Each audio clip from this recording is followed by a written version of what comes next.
Okay, so we've been talking about 3 approaches to building resilience, and we've talked about self-awareness, and that's what we're doing with the stress scale. What's my number? That is a self-check-in that will build awareness. Every time you do that, it's going to build your awareness. How is my body telling me that it's stressed? That builds awareness. We also talked about self-care. We talked about myths of self-care, letting them go so we can take better care of ourselves. And now we're going to talk a little bit about self-management. There are so many self-management tools, but next slide. The one that we're going to talk about today is self-talk. So how many of you talk to yourselves inside of your own heads that there is this dialogue going on there? Either your hand is up or you're in complete denial, because everybody has this inner dialogue. Oh, should I have said that? Oh, I hope I didn't. Oh, I hope they're not mad at me. Oh, I can't believe it. What am I wearing this for? Oh, it doesn't match. You know, whatever. Oh, I shouldn't have done that. Oh gosh, I'm such an idiot. Whatever. It just goes on and on and on. We all know this inner self-talk. And one of the things that we want to do today is just give a little more of a voice to the inner cheerleader, because so often it's the inner critic that is like, you shouldn't have done that, or oh, I'm such an idiot, or oh, I'm not good enough, or I'll never succeed in, you know, that inner critic, it can show up as perfectionism. It can just show up and it can really dampen us, and it can really prevent us from just showing up in our brilliant selves. So let's have somebody just read this, what's up on the slide there next to self-talk. Let's see, Sarah A., can you go ahead and read that? Self-talk. A key for building resilience is cultivating positive, supportive, and encouraging self-talk. Thank you. Yep. So there's 3 things there: positive, supportive, and encouraging.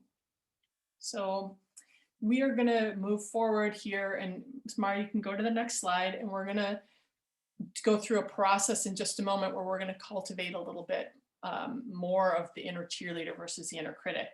But before we do, I thought I'd show this slide. There's Homer, and of course, Homer has the angel and the devil. We all, you know, this is like this thing that we've all seen, the angel on the shoulder and the devil on the shoulder. And like the inner critic is kind of in that level of the devil. It's like, it is not positive to us.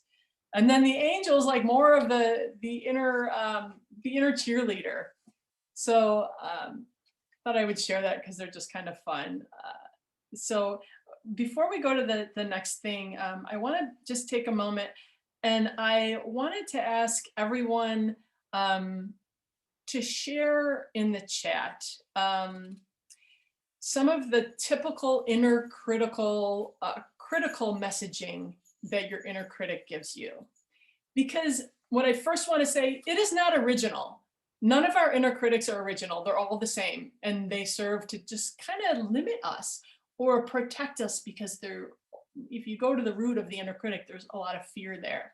So we're just going to have some fun with this, and we're going to put in the chat like some of the crazy stuff that our inner critic tells us, and recognize that these things are not true. So my inner critic will always say, you're not good enough.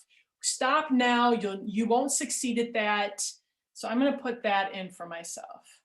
I'm just going to put not good enough. So everyone go ahead. What is your inner critic? And like I said, okay, I see if you mess up, no one will want to be around you, so you cannot mess up. Yep, that fear of like ostracizing ourselves or others. You should have done this, like you did something wrong. I see another one. You don't know enough to speak up. Yeah, that's a variation of not good enough, not smart enough, not something enough. That's another one that goes on in the head. Not qualified for something, you're wrong. Yep. The inner critic likes to tell us that we're wrong. It's not okay to make mistakes. Yeah, it's so interesting, because that's like part of being human. There's going to be mistakes. And that inner critic, nope, it's not okay. Okay, there's a lot coming in now. You're not working hard enough. Everyone else deserves to be here, and you're barely making it through. And Mars really resonating with what Emily said. You're not good enough. You'll never be happy. Yes, It's so just consistent. And it's not original at all. Oh, you fell or you dropped or you misspoke again. Dude, what's wrong with you? What's wrong with your feet? What's wrong with your hands? What's wrong? Blah, blah, blah, blah, blah. You're not enough. You shouldn't have done that. You can't do that. Insert whatever. Juliana's resonating with you, Mar. You're not pretty enough. Let's see. You're not good enough. You'll make people uncomfortable. They probably won't like you. They probably don't like you. You're not getting anything done being productive. You're wasting people's time. Yes. So this is the inner critic, blah, blah, blah. It really likes to get in there and try to stop us. And the thing is, the whole key, and I really want to point this out.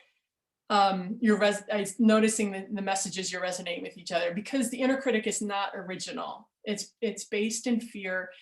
And the key is to just notice it and then redirect your attention and do whatever it is that you want to do. Or say, that's interesting. What does my inner cheerleader have to say? And just part of the reason that we want to cultivate more awareness, and why mindfulness is a practice of mindfulness is so powerful, because then you can just become aware of the inner critic. And then you can choose. We have a choice. And notice at the bottom of the slide, we have a choice of which one we listen to.